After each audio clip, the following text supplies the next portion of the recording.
at an installation of a trailer hitch on the Unity FX.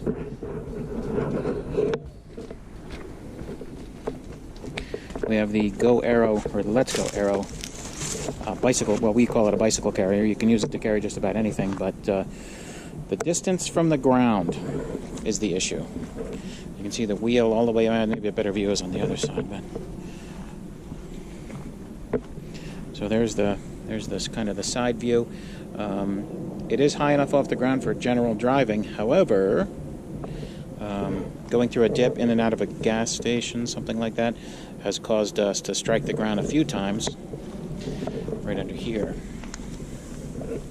So these two poles used to have reflectors on them, and they no longer do. They were yanked off by the ground. You can actually see the scraping. I'll go underneath a little bit. So we contacted the ground a number of times. It's really only about a foot off the ground here. So we're going to upgrade the hitch, try to raise it another 4 or 5 inches off the ground and see how it looks.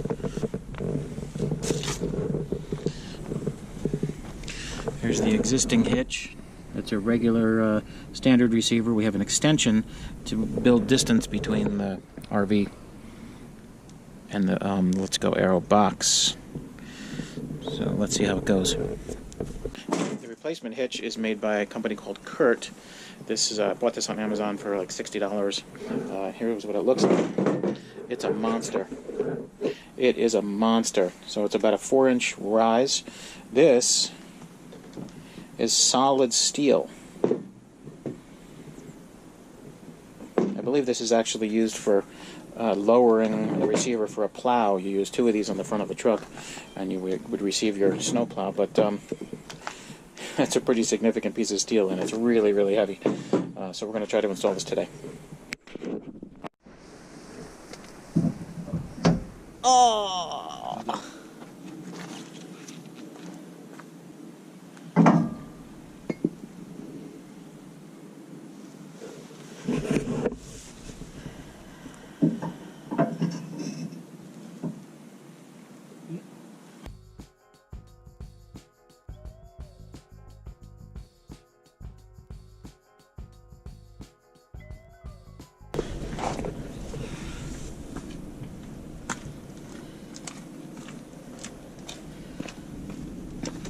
So this is the 4-inch extension, the 4-inch lift with the LetsGoAERO box installed. This is the actual tongue from the LetsGoAERO.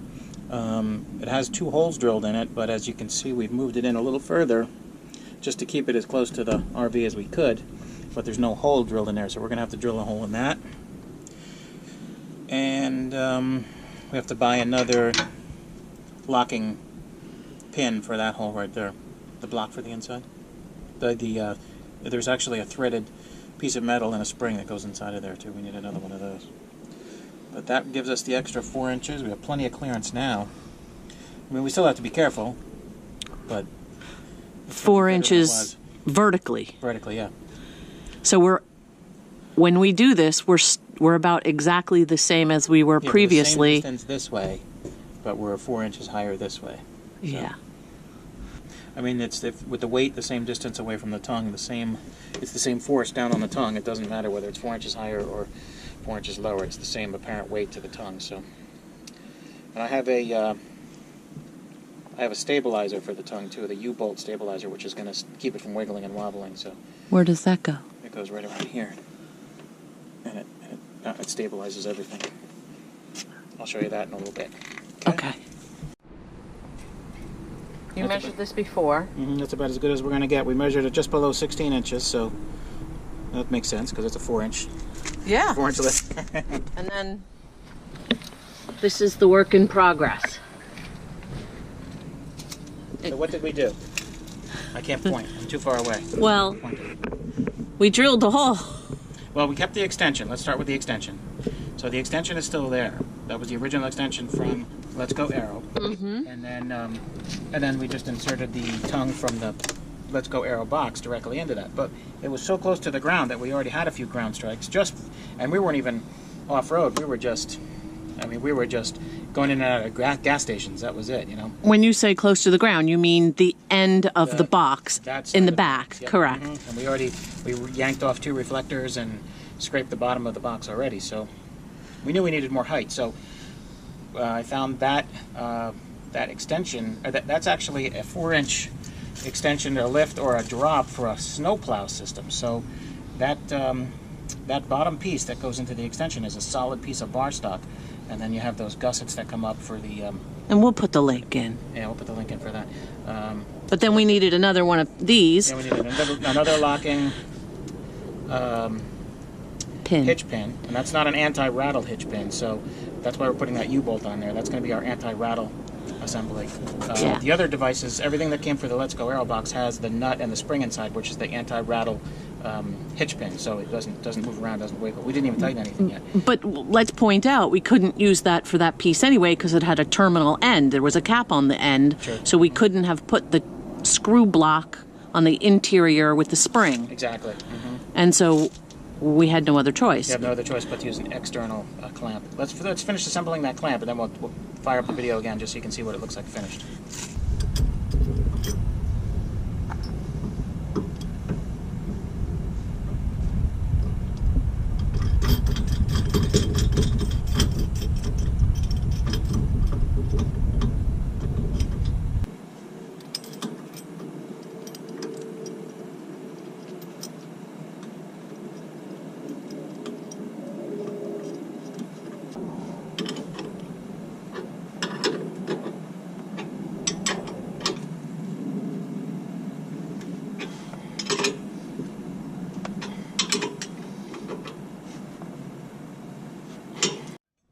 You're right in the head, babe.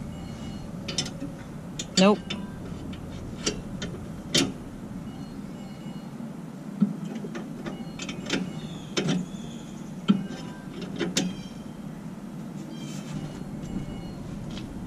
I think it'd be cool. Lift up on the right side of the box. Gotta lift it down. Wait a minute. No, hang on. Let go.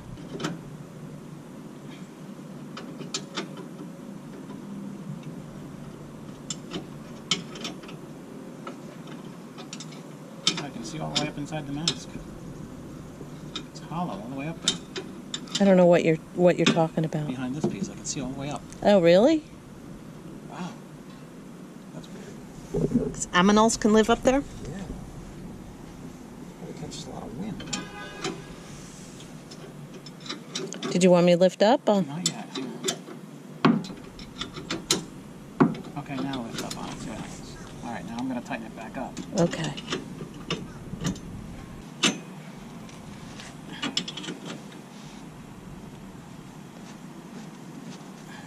All right. Okay, let go. All right.